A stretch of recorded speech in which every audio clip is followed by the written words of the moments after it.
Hello and welcome to the All-Star Superfan Podcast, the podcast that delves into the full 85-plus year multimedia legacy of the Man of Steel with absolute dedication and questionable attention to detail. Ladies and gentlemen, I am one of your space-faring co-hosts, Rob O'Connor, and I am joined as always by my experimental AI/spacesuit/fun-loving rocket ship comrade Alan Burke. How do you fare tonight, good sir? Good. I'm looking forward to talking about some comic books. It's been a while. It has.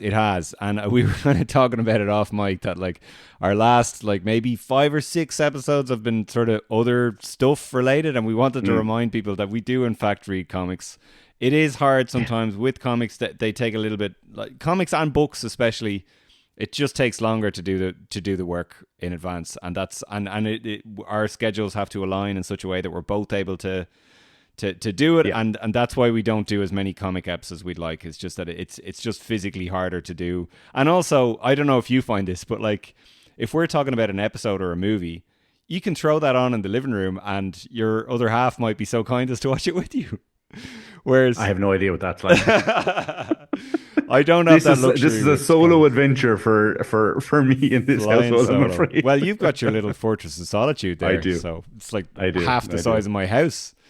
But I'll tell you one thing, and I've said it a long time ago, but the advice you gave me in regards to reading comics was an absolute game changer, and that was to get the comic size tablet, the 10-inch, 10.4-inch tablet. And I was always pushing for, physical media, and it just wasn't. I still buy comics when I can and support local comic book shops when I can, especially if there's something that I love or a series that I love. But in terms of just handiness, to be able to download, like you were on to me about this particular book, Absolute Superman, and to just be able to download it in 2 seconds and sit down and read it, and it's so much easier reading it on a good sized tablet, a comic book sized tablet, and it's just an absolute game changer for reading comics. So I highly recommend that. You gave me that advice, and it was superb advice. Yeah, and I can be a bit of a digital only snob sometimes. I think physical has a real place, and I also buy physical comics quite a lot. I have a couple framed up on the wall, and I have a stack of them that I keep putting off. I'm going to frame them up soon as well. I think that can be lovely. It can be a great conversation piece and all that kind of stuff. But yeah, in terms of just reading a vast volume of comics, I think digital really is the way to go, especially for some of the older stuff. And you can always decide if you love something enough. It's kind of a funny situation where I still think people should go out of their way to support their local comic shop as much as they can, even if that means buying toys or trading cards or something else. Because I think if you're supporting your local comic shop, you're supporting local business, you're supporting a community, you're coming together, you're fans, you get to go in and talk to someone behind a desk and find out what's going on. And that there's so much more to a comic shop. If you read digitally, you're probably just supporting Amazon. Totally agree. And we have some great ones here in Dublin. I know most of our listeners are abroad. We have some great ones here in Dublin, like Sub City and Big Bang Comics and all. There's so many great ones to support locally. And then even just going I didn't make it this month, but the spring edition of Dublin City Comic Con is on this weekend as we speak. And even popping in and getting to chat to the guys, staff that from the shops and stuff, people like Jason Flood and stuff who've kind of gone out on their own now and do heroes and villains, sell their own figures and all that kind of stuff. It's just great. It's a great way to connect with people. Absolutely, Alan. So that brings us on to the topic of tonight. We are going to be talking about a brand new comic, and then later on, just for fun, we're going to be talking about a really silly, really old, not really old, 90s comic. 30 years ago, Rob. It's old. Oh, good God. So first up, we have Absolute Superman, okay? So for anyone who doesn't know, Absolute Superman is part of the Absolute line of DC Comics. So this is a brand new line of comics that was recently launched. Currently, if I'm not mistaken, it comprises of Absolute Batman, wherein Batman is not rich and he's like a civil servant, and it's Batman from a totally different kind of perspective. It's written by Scott Snyder again, who's a very dyed in the wool Batman writer, but it's a totally different tack for Batman. And then there's Absolute Wonder Woman, which I know absolutely nothing about, to my great shame. And then there is Absolute Superman. And I think what they're trying to do here is very similar to the Ultimate Universe, which, do you know what the Ultimate Universe is, Alan? Yeah, it's pretty much the same thing for Marvel Comics, isn't it? Where they kind of take it's Yeah. their own take on the individual Marvel characters. You don't have to follow any kind of continuity or anything. So the Ultimate Universe started in the early 2000s. Marvel continuity, for anyone who doesn't know, that there has never been a Crisis on Infinite Earths type thing with Marvel. Literally, like, Spider-Man has had the same continuity since the 60s. Like, there's been retcons here and there, and they've sort of made little changes here and there, but for the for the most part, it is literally the same story. So in the early 2000s, they were like, well, what if we went back to the very start and told the story all over again from a modern perspective? But the crucial difference was they didn't get rid of the existing version. They were just like, here is another version for brand new readers to jump in on.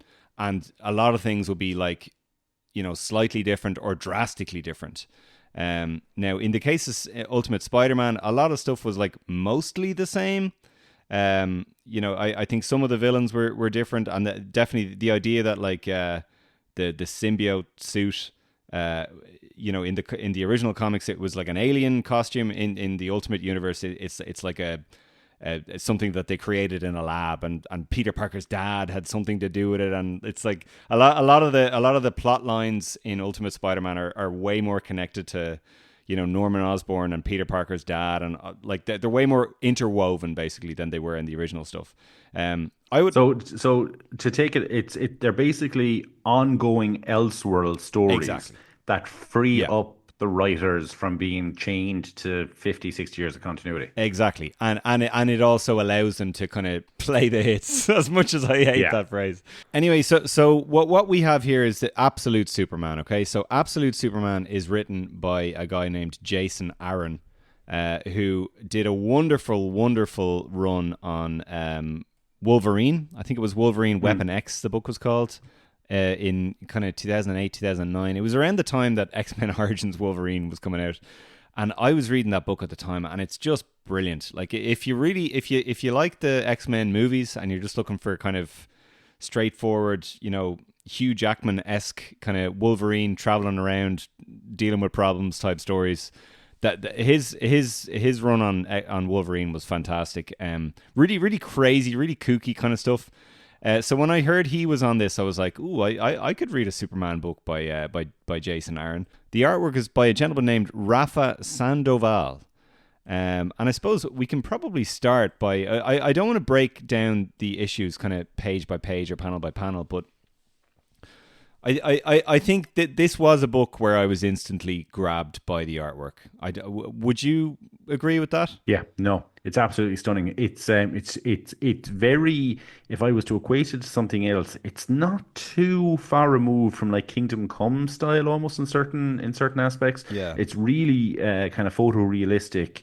Beautiful art. I have to say, and that is something that I've mentioned it before. Like, if the art is really not something I'm into, I find it hard to get into the story. Yeah. But this is stunning. Like, there's so many pages here that are absolutely stunning. And I'm a huge fan of it. So the way we're going to do this, we're going to break it up by kind of the core concepts of the story, because it's a non-linear story and it's still unfolding at the time of recording. So we're only 5 issues in. We don't have all the facts about where the story is going just yet.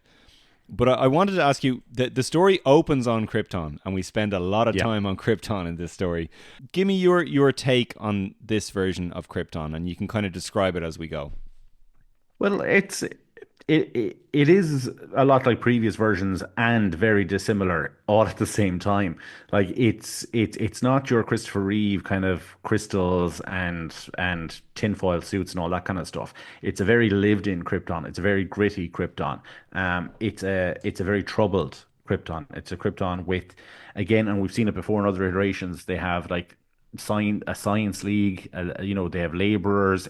All of civilization is split up into different classes. It's very class driven system, and the laborers at the bottom. And the real significance of all of this is that people that we would expect from previous iterations that would possibly be in, say, the Science Guild or the Science League are not. Yeah. People like Jor-El and Lara. who are laborers. And in this version, the Superman S that's what it's a symbol of. It's a symbol of the laboring class. It's not a symbol of hope or anything like that. And I loved all that. I have to say, Absolutely loved it. when you recommended the book to me, when you said, "Look, I'd like to talk about this," and I asked you just a few days ago, I was like, "Where does it fall in the continuity?" Yeah. And you said, "Oh, it's its own thing." I was so relieved because it's just so nice to be able to sit down and when you're not keeping up with the comics like week to week, month to month, to sit down and just, you have a start and you don't need to know anything prior to that. And it was so refreshing. Like I fell in love with like this version of Lara Oh, is brilliant. fantastic. She's like a mechanic engineer. Yeah. Jor-El is an engineer, but he failed. He didn't basically they can't. How do I describe this? So even though he's still Jor-El smart as such, you can't go against the grain in this world. Yeah. You can't have really any independent thought, and because he does, and because he went against the grain, he was punished and assigned to like the labor class of the planet. But he's still a very intelligent man. He's still married to a very intelligent woman who can hold her own. Love all that stuff, and it really does feel like a lived-in planet. I adore it. I think I tweeted this at the time. Within the space of a single page, I was sold on this version of Krypton because, and I don't want to go page by page or anything like that, but like the second page of the first issue of Absolute Superman is just this view of kind of candor, and all the skyscrapers are just like crystalline kind of skyscraper that they're Yeah, forged out of crystal, Sunstone. the sunstone crystal, and they're just these giant red crystals with the red sun in the distance, and lab grown gardens and lava powered energy plants. And then we cut to one of the energy plants, and they're like harnessing power from the red sun and the planet itself to fuel their insatiable hunger for progress at all costs. Incredible stuff. And it's a planet, it's a harsh planet. Like it's a Yeah. hard planet to live on. And we have this scene in the very first issue where kind of Lara's working on like a farmer's, I think he says it's a man-made piece of equipment, like a tractor or whatever it is, the Kryptonian equivalent of a tractor. And he's paid for rain. And he's Yeah. waiting for the That was rain to cool. come because the rain is basically it's artificial. It's generated and you have to pay for it. And the price of the rain has gone up and all this kind of stuff. So If they say that the Vulcan satellite makes the rain in this comic book, I will lose it.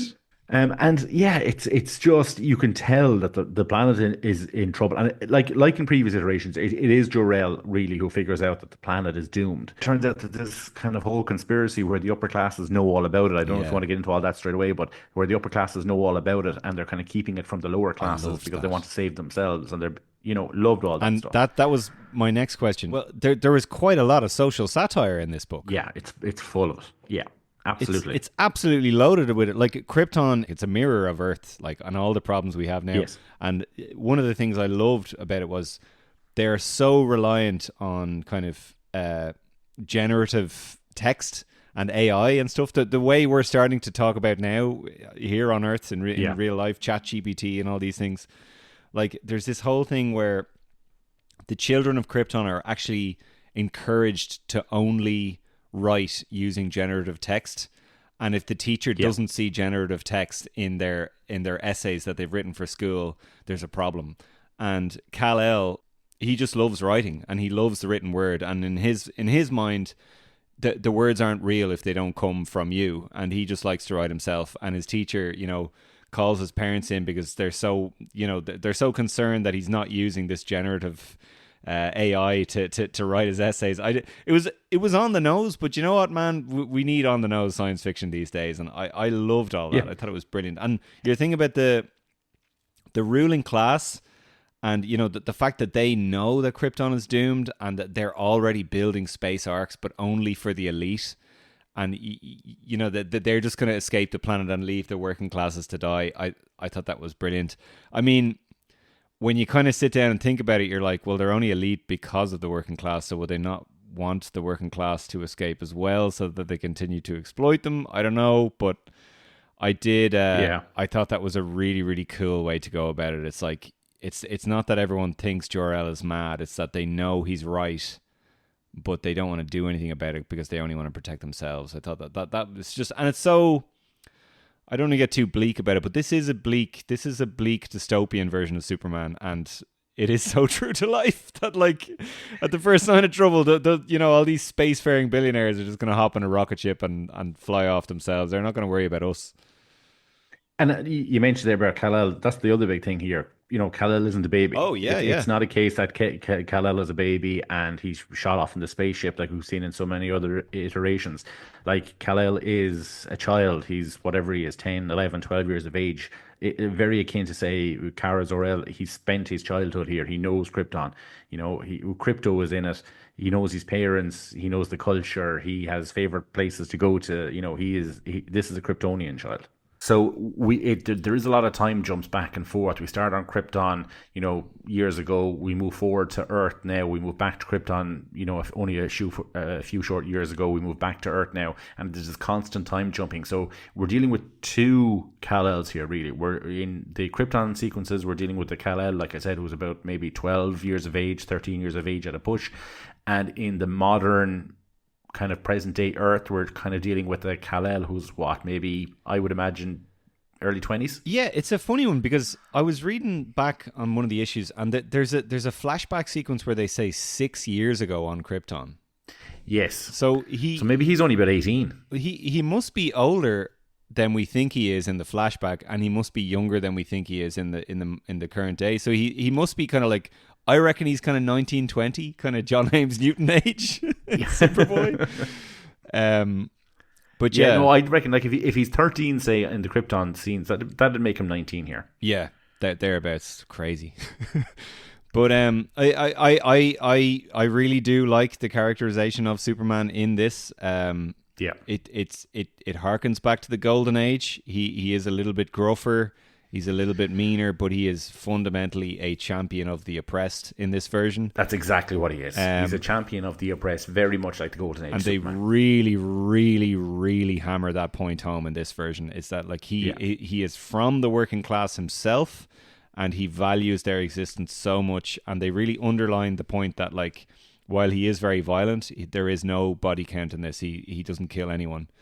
And they go to pains to show you all these people that he's rescued and how much of an impact he has on them, and they're all people on the bottom. Like, they're always, this Superman he's not stopping bank robbers. He's dealing with human trafficking. He's dealing with slave labor. He's dealing with, slums. He's dealing with really just the most vulnerable people in society. We see him in a diamond mine in one of the early stories, and basically the diamond mine is owned by a corporation, and there's rumors that it's full of asbestos, and they basically told all the workers there that if they continue mining this mine, they'll get a $300 bonus or something like that at the end of the week, which is pittance. And meanwhile, and they know they're basically going to their death. The diamond mine made $200 million the previous year or whatever like that, and they're offering these people it's ridiculous, and they're heading to their death, and then they literally walk into the mine and all the diamonds are there already. He's just mined them all himself. And burnt off the asbestos. And this is what alerts the evil corporation. We'll talk about that in a second. That something's up. There's something's wrong here. That there's because there's been incidents like this in mines all over the world. Before we get to the evil corporation, I wanted to ask you about Superman's powers in this. Yeah, very strange, very different. Very strange. So, right, we have some of the classic powers. We have flight. We have strength. We have heat vision. We also have some kind of, and it's explained in the issues, that his spaceship is also his suit. So, is that right? It kind That's of about is right, yeah. Yeah, I don't really understand how it works, but basically he's bonded with this kind of artificial life form or artificial construction that acts as his ship and his suit. And it's very different to the suit that we've seen in comic books or in TV or film before, in that it's self-aware. The cape, I want to say, they refer to it as his dust. So it's almost like a living, breathing organism that can move and protect him, and that he can wrap around people. I don't want to get in too much into the specifics of exactly how it works, because I think it might be explained more as the issues go on. But it's very cool. It's very different. Does it remind you of anything?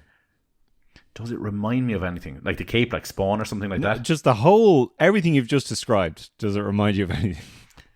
See, I hate when you do this because then you're going to say something really obvious. I'm going to like, oh yeah, of course. No. There is just no way this man doesn't know about Superman Lives. There's no way. There's absolutely no way at all. There's far too many similarities here. The whole idea of like it's an AI and it's talking to him all the time, and you know it like moves and it morphs with him and all that. Like that's similar to the flyby thing as well, and like the cape being like this kind of, you know, it's not really even a cape. It's like it has all these other functions to it. It's just maybe they're similar ideas, but if they are similar ideas, it's only because they're great ideas. And it's so similar to Superman Lives, though, man. It's so similar. Like, and the whole thing of like the suit growing with him as he gets older. There's so many similarities. It's crazy. And they established, because as I was reading through it, I was wondering, is it a case that this Superman doesn't actually have powers and it's all the suit? But they establish, this evil corporation basically establishes that no, he does have powers. It's just this suit augments what he can do, which I like that. I'd want a case where he just needs the suit all the time to do what he needs to do.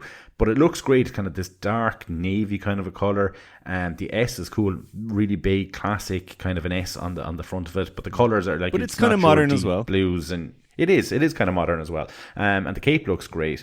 But yeah, he looks brilliant. And it isn't a cape. It's just the dust, and he isn't even always wearing it. Like it only appears when he needs it to, and the dust has all this other functions. Like it can heal people, it can kind of wrap around them like a shield. It's really really fascinating. And then we see Crypto use the dust a couple of times. I think he refers to the suit as Sol. Is it? Sol is the name. Sol is like the AI that he talks to in the suit, I believe. Yeah.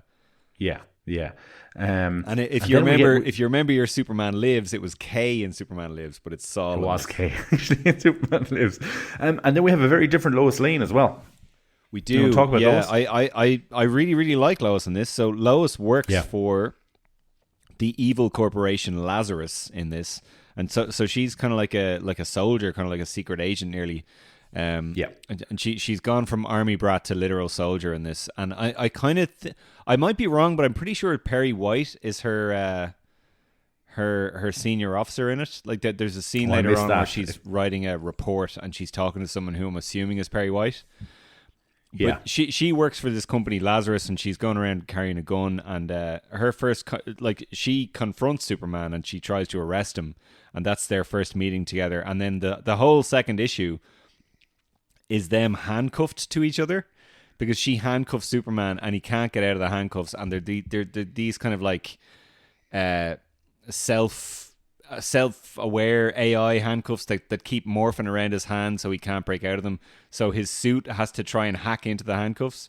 So the whole issue is like a meet cute of them. So it's like just when you thought that this was going to be a much darker version of Superman without the whimsical kind of romantic comedy stuff, they give you this whole issue where it's like Superman and Lois chained together and they have to get to know each other, and it's great. And like through her eyes we get to find out that like he smells amazing, and they do all this cool stuff. Like he smells like how does she say, like burgundy oak barrels or something like that. She says he smells absolutely incredible. Good. And she as a whiskey drinker, it sounds good. Yeah, and she describes him as being just unstoppably earnest, and like sometimes he's kind of shy and mild mannered, but then other times he's really authoritative and like just full of like leadership qualities. And she says something about like he couldn't lie even if he wanted to, or something like that. All this stuff, it is kind of tell don't show, but like the way they do it and the way it's written is just so lovely, and you just completely believe her. And then she goes around, she starts interviewing all the people he saved, not unlike Man of Steel, the movie. Mm-hmm. Yeah. And like a couple of people kind of say, oh yeah, I know why you're doing this, because as soon as you meet this man, you become obsessed with him. And it's clear that they've had kind of like a Christ-like experience by meeting Superman. Again, not unlike the Snyder movies. Yeah. And you have this angle. You have this angle as well, then, that of Earth mirroring Krypton. Yeah. In that we have an algorithm, kind of an AI situation here on Earth. This evil corporation Lazarus has in this Brainiac character who's kind of in the shadows. We don't know too Yeah. much about him at this time. But again, you know, there's a way of submitting the reports. You don't necessarily do them yourself. Yes. And she does her report herself. She submits it. And we have this mirroring of the situation with Clark when he was younger on Krypton, doing the same thing. And she kind of realizes, now, this was a little bit on the nose. You know, she writes a report and suddenly she falls in love with writing. Yeah. But you know, you can see, and he has the same kind of a passion. So they're mirrored there. And I thought that was quite good as well. Yeah, fantastic. You mentioned Brainiac there. Yeah. I think that's also Lex Luthor. I might be wrong. Okay. What are you basing that on?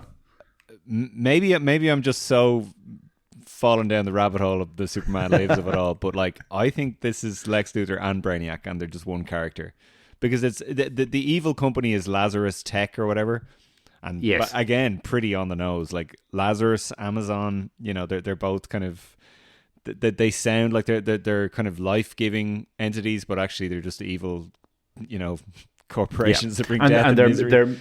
Their military armor basically peacemakers. Yeah.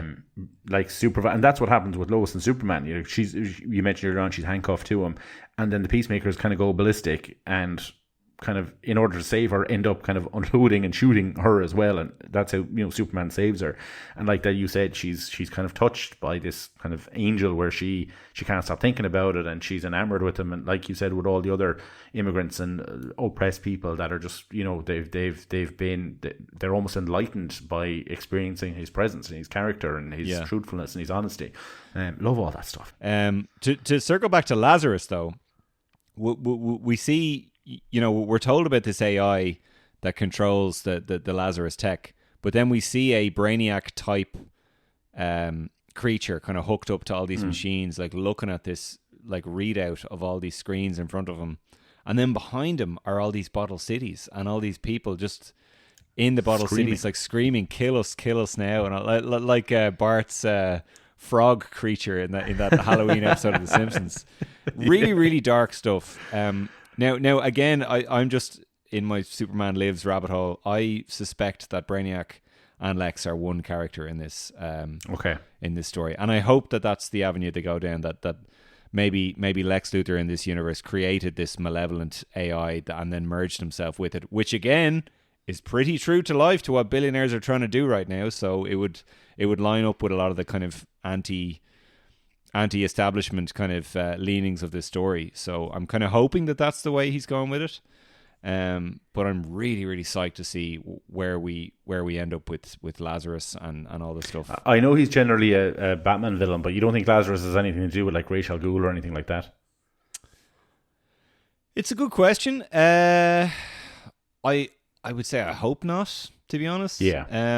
I just like the idea that like there's this running thing throughout the story that one of Lazarus's kind of corporate catchphrases is "Lazarus means life," when it absolutely doesn't. It's like, you know, all the peacemakers are saying, "Oh, Lazarus means life," and you know, right as they're about to shoot a lot of people, and you know, it'll be written on the side of missiles and stuff like that, and it's just horrible. And it's like, yeah, that feels like a dig at Amazon. It absolutely feels like a pointed dig at Amazon, especially in a story that's so concerned with, you know, the working class and you know, the evil elite and all that kind of stuff. Like, how could you not make a dig at Amazon in a story like that?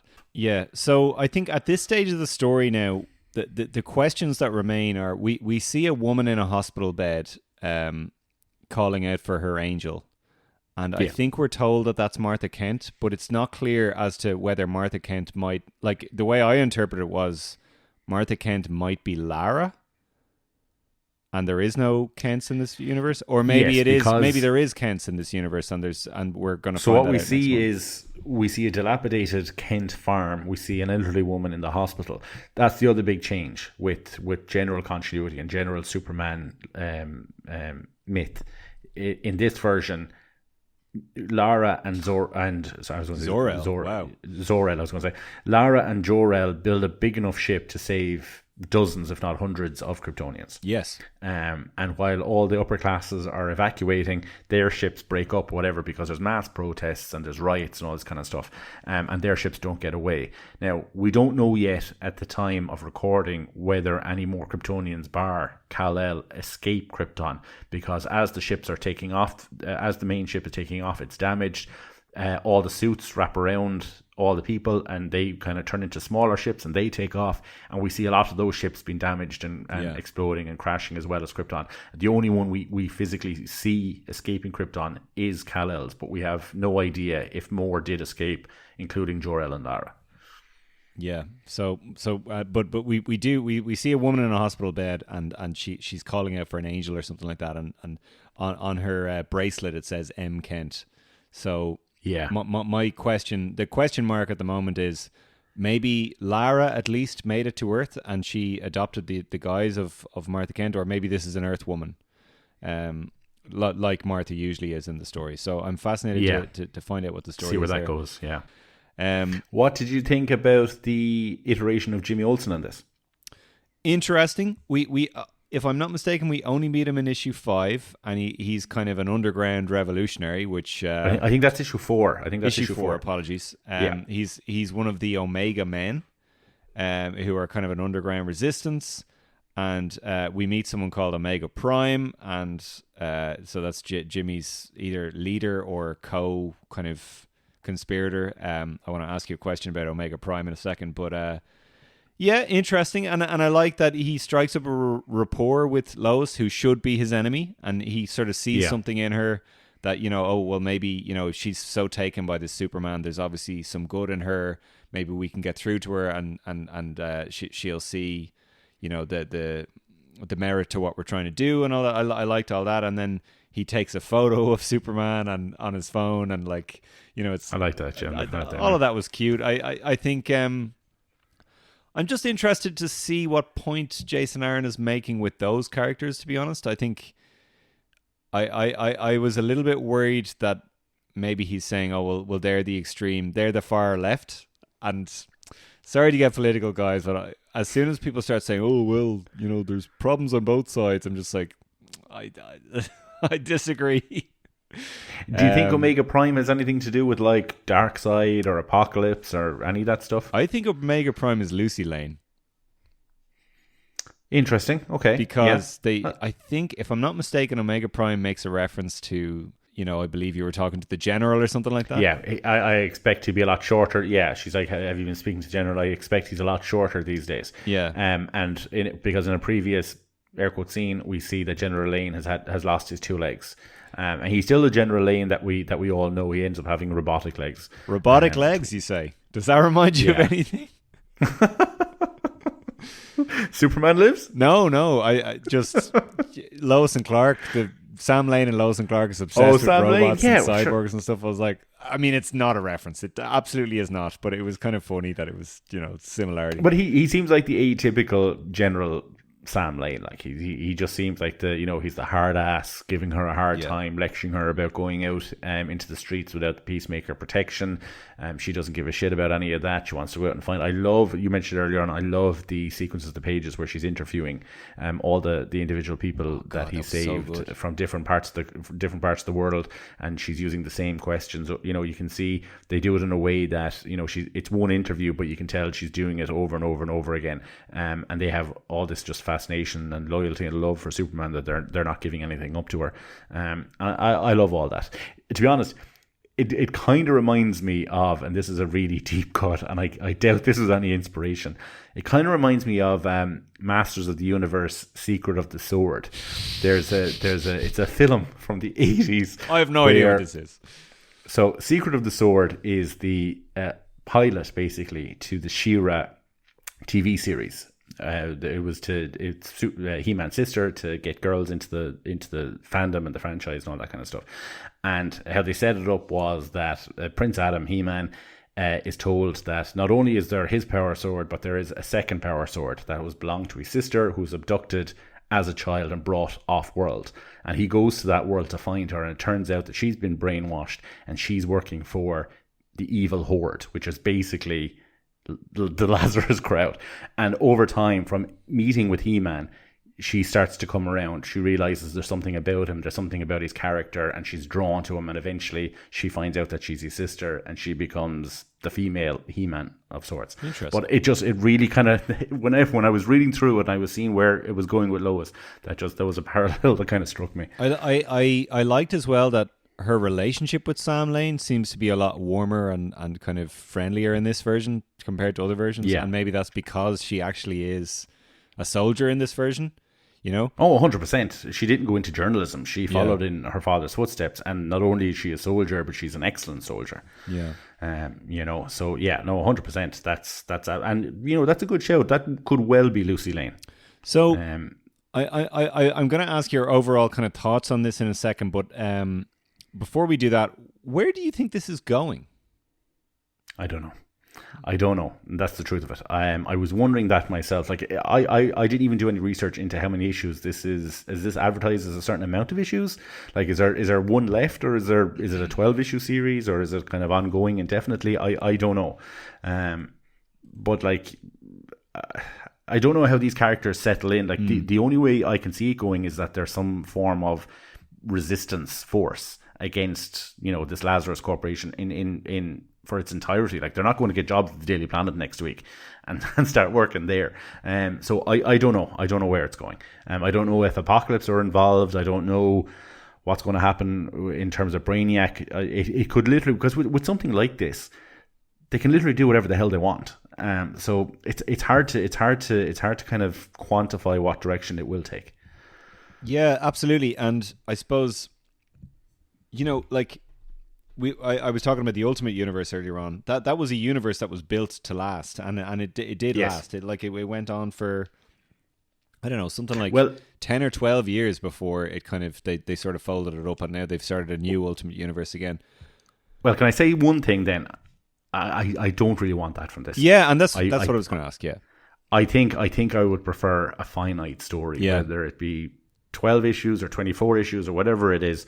I think this is something, it's a good story, it's a good book, it's an interesting take, but like, I think it'll have a shelf life. Yeah, you know, I agree. I don't want this going on indefinitely for a long period. And I'll cite Luke Deckard, who I interact with a lot on our All-Star Superfan Twitter page. I'm not actually sure if he listens to the show. If you do, Luke, please let us know. But he has a lot. I do get the impression that there are people who we interact with on our socials and stuff who actually don't listen to the podcast. Of course there are. That's true of any podcast. But he made that point as well, that like, yeah, this is a great story. I don't know if it's like built to last that way. Like, I don't know if we'll be reading stories set in this universe in 10 years. Like, it's difficult to really envision that at the moment because it is so different. It's like eventually it'll just become unrecognizable, you know? Yeah.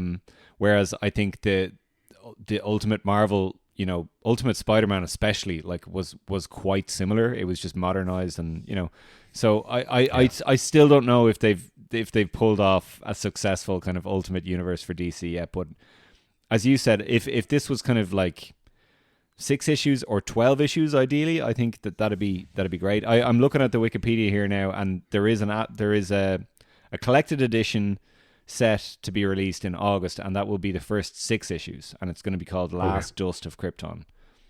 So that leads me to believe that there probably will be more after that, but I can't say for sure. But I wanted to ask you, because for anyone who's been listening to the show for a while, and I listen to our show a lot, whenever you're describing whether or not you like something, Alan, I don't know if you know this, you always start by saying, I sat down and I watched it, I sat down and I read it, and I sat down, and it's your way of just setting the scene of just kind of like, here's what I was doing. I sat down on a normal day, I just finished work or whatever it is, I sat down.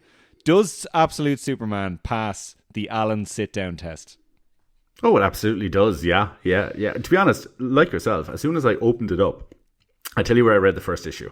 I read the first issue in the front seat of my car. I'm in the front seat of my car as I waited outside my daughter's dance class, and I had kind of 15 minutes, 20 minutes to myself. And then I came home, I read the last 2 issues here in my room, and then I read the rest this morning. And it absolutely is worth, like, I'll continue with this. If there's another book, I'll continue with that. I'm looking forward. I think the 6th issue is out on April 2nd, I think. Yeah. I'm looking forward to that. I want to know where this story goes. I'm very interested to know what the situation is with Kansas. Like the very final shot is Superman walking past the Smallville, Kansas 10 miles ahead sign. Yeah. And the next issue is called Welcome to Smallville. So I'm looking forward to seeing what that is. Is it the fact that is Smallville a town full of Kryptonians or something? I don't know. Who knows? Interesting. It's the seeds of the basic Superman story. It's still Krypton. It's still Jor-El and Lara. It's still Jor-El figuring out that Krypton is doomed and trying to come up with an escape plan. But it's the character moments throughout. Lois is so strong. I'm really interested about this Superman. I'm really interested to know what happens with the Kryptonians, the whole class system. And they've done that in other iterations as well, like Krypton having a class system and stuff. But it's always felt kind of cold and generic to me. Where this doesn't feel cold and generic. This feels like a real planet. It feels like a gritty planet. It feels like it's just an interesting angle. And I'm really enjoying it so far. Yeah, I'm right there with you. I absolutely love this. I think it's, I don't know, is it just that we're so much more engaged in Superman stuff in the time that we've been doing this podcast? But like, I've read a couple of Superman reboots since Superman Birthright, and none of them have really hit for me. I know you love Secret Origin. Secret Origin. I do, yeah. I think Earth 1 is a pile of shite, to be honest. I think it's really bad, and I know some people like that. And I'm sure I'm forgetting. Frank Miller did that awful one, Superman Year One. I don't think that was any good either. That was good either. No, I didn't like that. This one, like from the minute go, I was just so taken in by every individual page. I was just drinking it all in, and it was a real case of the writing and the art just working together in perfect synchronicity and like complementing each other beautifully, and just a real victory of comic books as an art form. Like, it just really, really good, page after page. And I'm thoroughly enjoying this. And I'm sorry to keep, like, criticizing other versions and stuff like that, but this really does feel like a lot of the ideas from Zack Snyder, but like done in a way that I'm actually enjoying, and that they don't feel kind of haphazard and like not fully fleshed out. Like this feels fully fleshed out and really, really well thought out, and like all the beautiful ideas from those films, and like there are beautiful ideas in those films, and it just done well. I'm sorry, but you know what I'm trying to say? Yeah, no, absolutely. I get you. It's not like the themes are dark. Yeah. It is a dark story, but it's not a slog to get through. It's still warm, weight of depression. It is, yeah. And I think a lot of that is down to the art, because I have to say, I think it's some of the most beautiful art I've seen in a long time.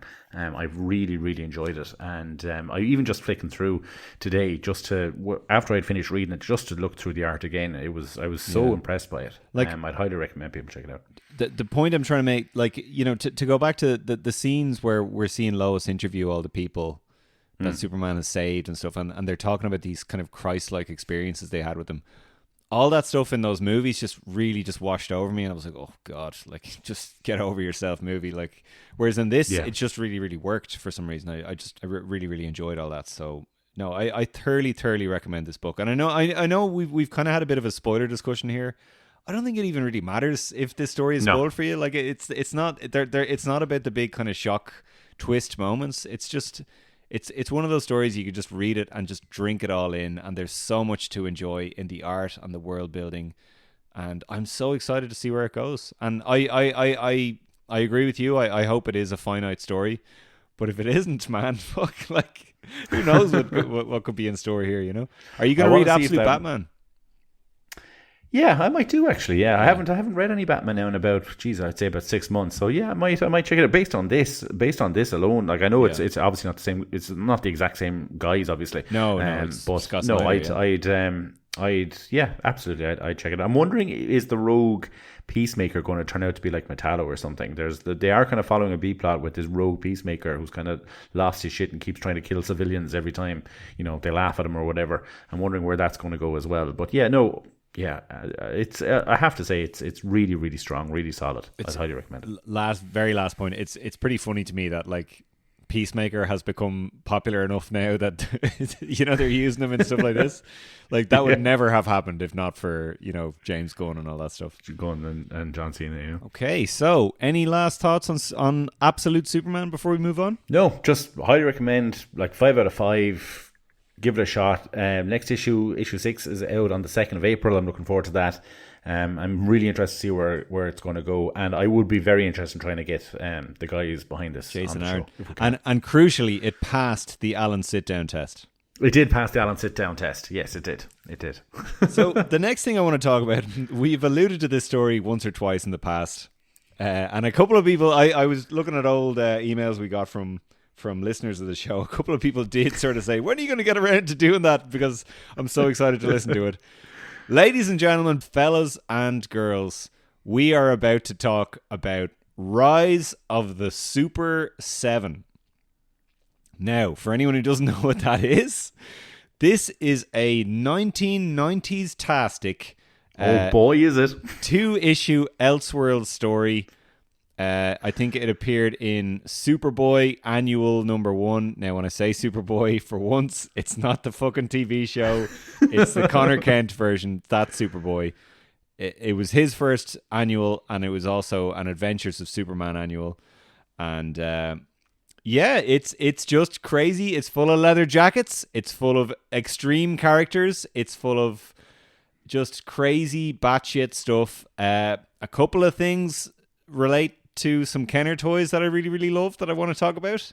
But by and large, it's just a crazy, badass, very, very stupid, but very, very enjoyable story. And yeah, Alan, I'm going to throw it over to you right now. What sold you on the story going into it? What sold me on this story going into it? I was there in the 90s, and this is by far the most 90s thing I've ever seen in my entire life.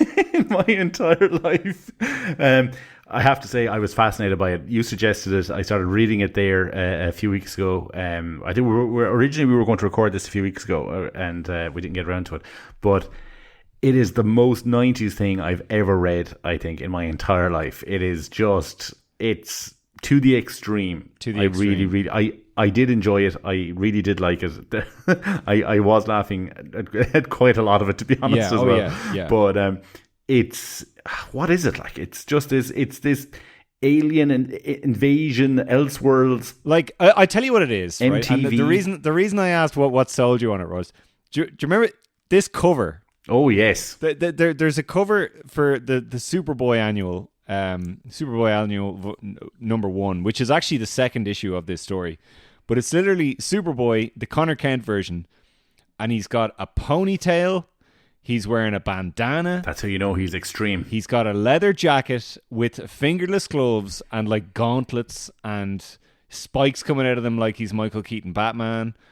He's wearing denim jeans. Those denim jeans are ripped. Yep. And in the background, Wonder Woman is there. She's also wearing a leather jacket. Superman is there. Ladies and gentlemen, what's Superman wearing? A leather jacket. He's wearing a leather trench coat, actually. Alan, he's wearing like a duster kind of a job, yeah. In the background, we have Batman, but he's cyborg Batman, and we're going to come back to that in a while. We also have a Metallo-looking guy. We're going to come back to him in a while, I can tell you that much for certain. And then we have the Flash with robot legs. So if I was looking at this cover in 1994 or whatever it was, I can tell you, sir, I'd be going, wowee, what's this? I can't wait to read it. And we should say as well, it was written by legendary. I think of this guy as a legendary creator, Carl Kessel. He did a lot of great stuff in that era, and was penciled by at least the second issue was penciled by a guy called Greg S. Luzniak. It was a different penciler for the first issue. We'll pull that up now in a second. But yeah, do you want to tell us a little bit about the story of this comic, Alan? So again, It's basically an Elseworlds story where there's an alien invasion of Earth, and there's a huge war between the heroes and the aliens, and the heroes, the ones that aren't killed in this war, end up going into hiding, basically, or being banished, because the aliens are just going to wipe out huge portions of the human race if they don't. So, like, Superman goes underground. I think everybody basically goes underground except for Batman, who's still fairly active, but they're just terrified of Batman. And it's the story, a few years has passed, and it's the story of basically getting the band back together, as Elwood and Jake Blues would say. Yeah, we're getting the band back together. Mission from God. But yeah, so that's the basics of the story, and it's just... getting the band back together. The story is called The Super Seven. It is basically the Magnificent Seven. It is basically the Magnificent Seven. Yeah, that's exactly what it is. Now, they're all in very strange kind of places. They've disappeared for a few years, and they all get back together fairly quickly without much fuss. Superman has been undercover. Did I get this right? Is he a security guard in a prison, or is he actually in prison? He's a security guard, and he's got a crew cut haircut as well. Man, does he? He's this version, like... I've got to be honest. I'm not in love with the art here. It's in the first issue, maybe. Yeah, like it's a kind of a cross between, like, I don't know what is it 2000 AD and Bucky O'Hare or something. I'm not quite sure how to describe it. But yeah, Superman has a crew cut. He's of the opinion, he's of the belief that Lois Lane was killed. Yes, years previously. Lana Lang comes forward. She's kind of what is she? She's working with the aliens, but it's very tenuously explained. She's like a human ambassador for the aliens, which it doesn't even make sense why they'd even need a human ambassador, because they're just there to enslave the whole race. So I don't really even get that. But she's a human ambassador for the aliens, but she's also working with the Resistance. Yes, and she comes to Clark and basically says, look, I found out that Lois is alive, and that's enough for him. He is ready to bust through a wall and take out his Superman suit and fly off to get the band back together. And they start with, Wonder Woman turns up first, and then they get, is it Hal Jordan, Green Lantern? Well, first they meet Jimmy Olsen, right? And I have to say this. Superman meets Jimmy Olsen, and he says, oh, Superman, you shouldn't be going around wearing that costume, like you're easily spotted or something. You need to put this on. And he gives him a leather trench coat, right? A page later, just a single page later, Wonder Woman arrives. She flies down, greets the two lads, and Jimmy Olsen arrives with another leather jacket for Wonder Woman. He's like, oh, you should put this on. It's just crazy. Like, how many leather jackets does he have? Can I have one? Wonder Woman is pretty kind of classic anyway. She's wearing her classic suit, but she has like a black bodysuit underneath it with shorts. Really so 90s. And we get you mentioned Cyborg Batman. We get like this souped up turbo version of like the Batman 1989 Tim Burton Batmobile. Yeah, we do. With like rocket launchers. Like, this is so toyetic. It is pretty incredible. Fucking sick is what it looks like. Yeah, it does. Now, I'm not a huge fan of the Batman design. It kind of reminds me of like the long... Yeah, it's not my cup of tea. It's like this kind of long Halloween version of kind of drawing of Batman. It's kind of like that kind of... And he has just utility belts all over him. Yeah, like, sorry to interrupt. I'm looking at the image here. He has a utility belt around his waist. Yes. He has like a bandolier utility belt around his chest. Yes. He has a utility belt on his left arm. Yes. He has a utility belt on his right arm. He has a utility belt on his right thigh. Yeah. And he has a utility belt on his left thigh. And they're all bright yellow. How much utility does this man need? They're all bright yellow. I love it. I will say, I'm sorry to keep doing it, there are two different pencilers on this story.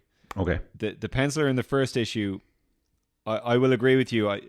I was reading the first issue going, I remember Batman looking cooler in this. And then I read the second issue and I was like, oh, this is what I remembered. He looks cooler in the second issue. And I'll get to why. Okay. We get Hal Jordan. They meet up with Hal.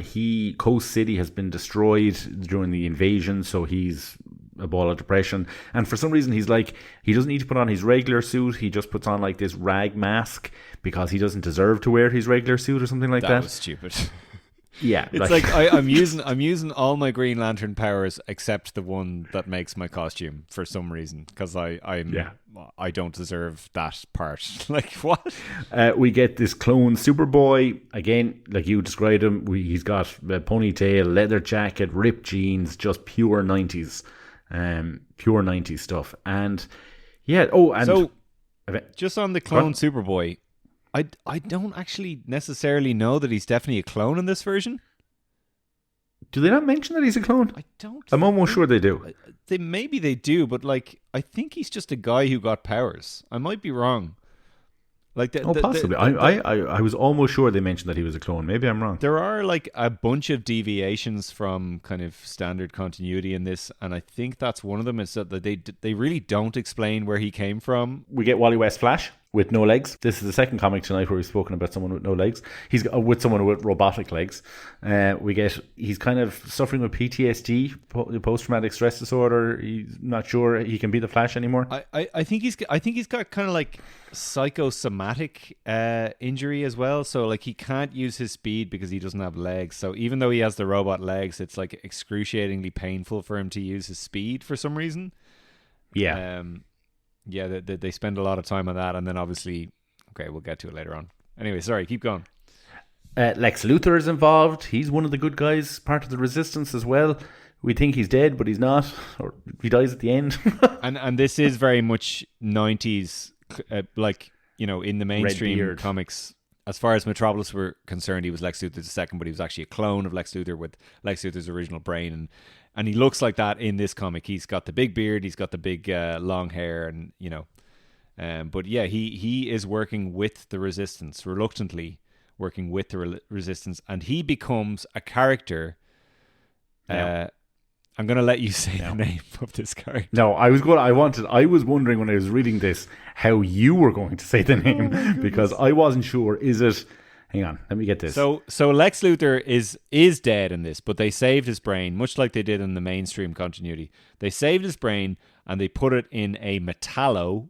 Yes. So like a metallo, like a Terminator style kind of endoskeleton or whatever you want to call it. I'm trying to find. Oh, here it goes. Right. So it's either Metallex or Metalex. And because it's the 90s, I'm thinking Metalex. I think it's Metalex, yeah. It just sounds more MTV, man. What a stupid name.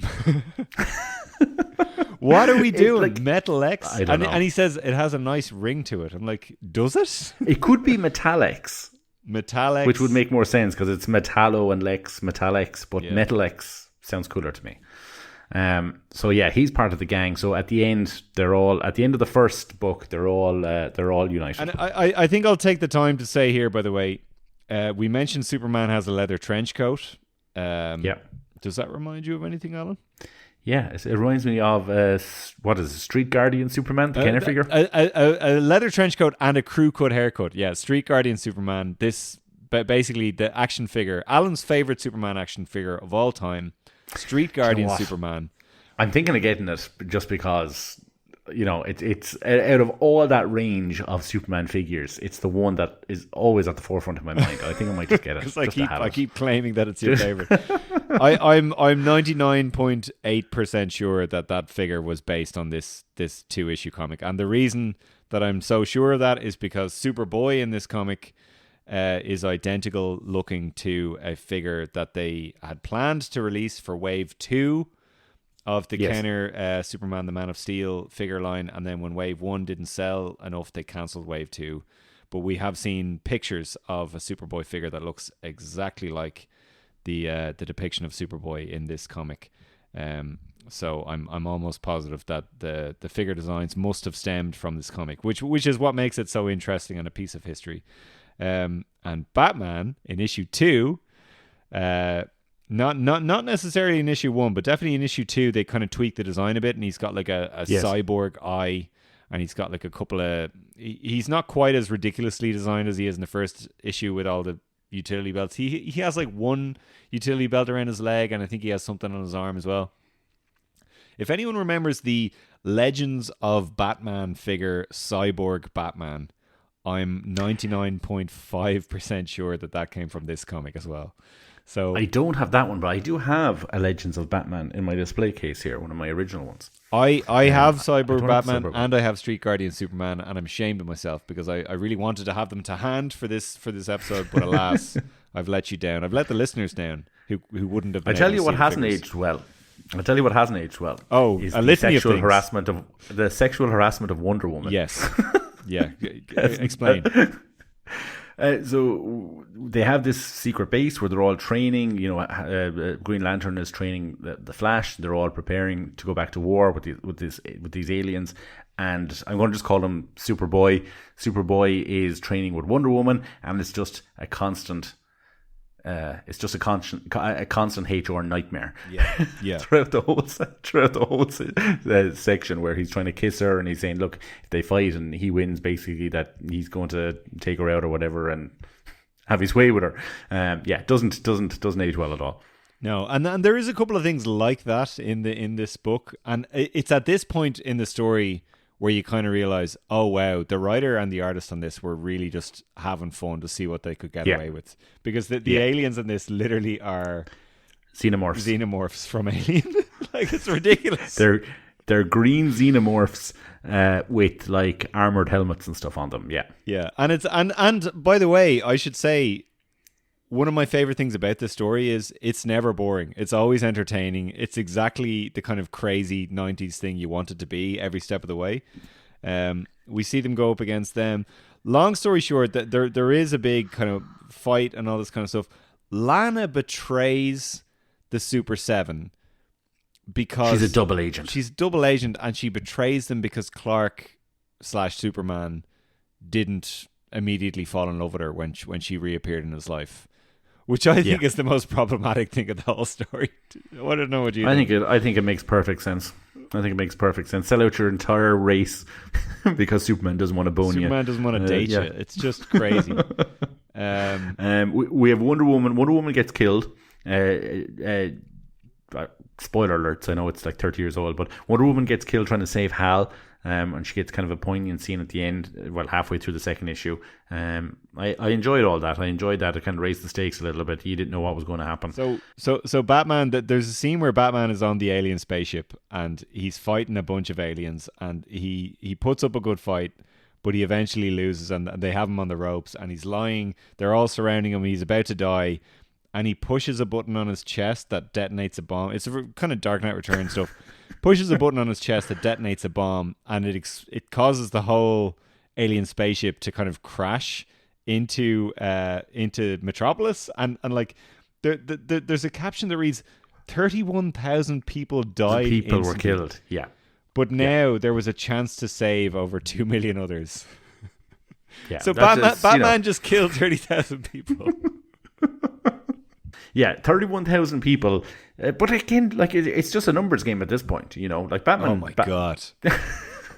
You sound like Joseph the needs Stalin. Of the many, and the needs of the few, you know yourself. Look, it's really good. We get a death scene then for Superman as well.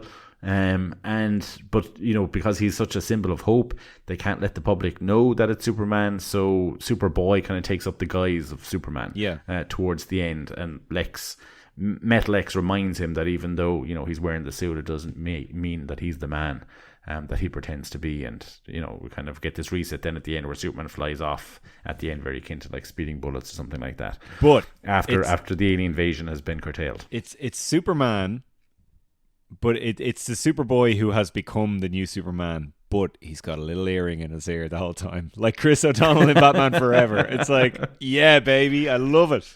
And they set up a world that I would like to revisit, to be honest. Like, at the end of the story, like, him and Lex are like, okay, so we were allies in the war, but now we're probably going to be enemies again.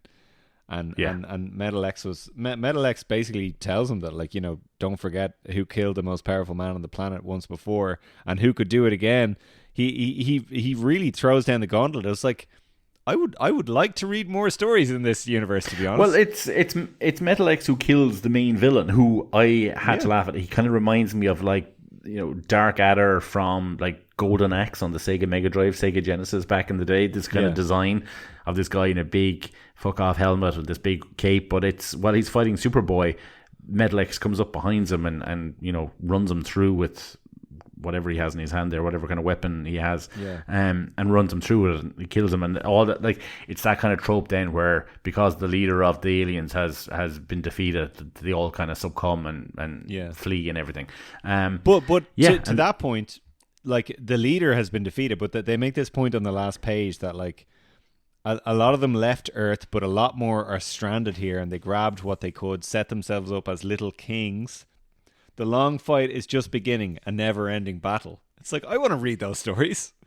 And the Trinity is dead. Like, you forget, like, Superman is dead, Batman is dead, Wonder Woman is dead, and you've got this new Superman, You've got this new Superman. I think Wally is dead as well, actually. Wally dies in it.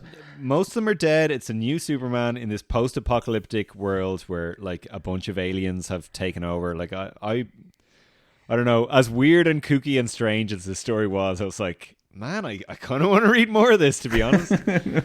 So, did this pass the Alan sit-down test? Well, I had to sit down because I was in such disbelief at what I was reading. Does that count? Look, I wouldn't hold this in any really great high esteem. It is of its time. It's a perfect snapshot of kind of Elseworld books and that chapter of comic book history back in the 90s. But it is entertaining. Like, it's 2 books. They're 56 pages each.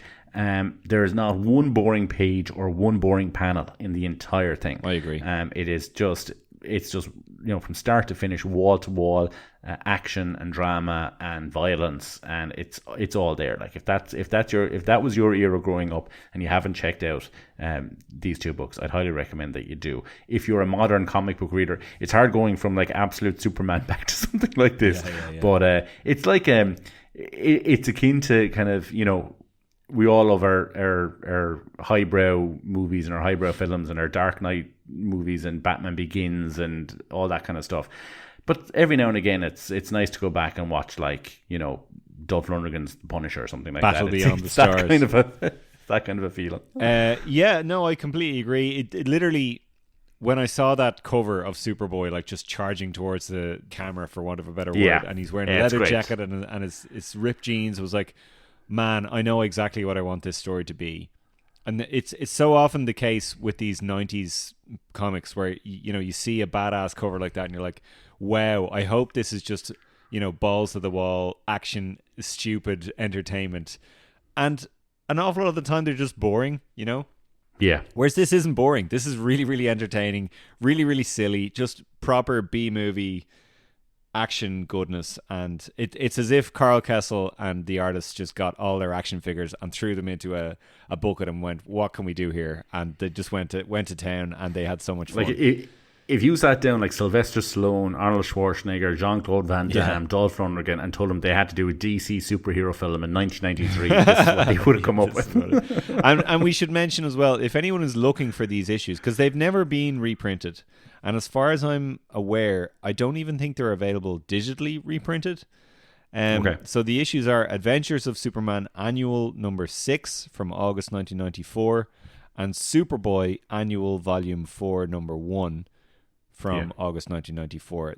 You will find them on eBay and these kind of places easy enough. I don't think you'll spend too much money trying to buy them. If you want to source them using more spurious means, that is also possible. And in the case of books that have not been reprinted, it's something I would, gently encourage people to do. It's no harm, no one is losing any money. So that is another option, but you will find them on eBay and stuff. They're not too hard to find. I am surprised that this hasn't been reissued in 30 plus years. Me too. And they do like Elseworlds compendiums and stuff. So it's weird that it hasn't popped up in one of them. To the best of my knowledge, by the way. If it has, let me know. So, Alan, I think it's about time we head to the Metropolis mailbag. Remember that you too can send in your thoughts and questions, and we'd love to read them out or listen to them. The best way to do that is to email allstarsuperpod@gmail.com or reach out to us on the All Star Superfan podcast socials. We have another voice note this week. This is from Lorenzo Valdez. He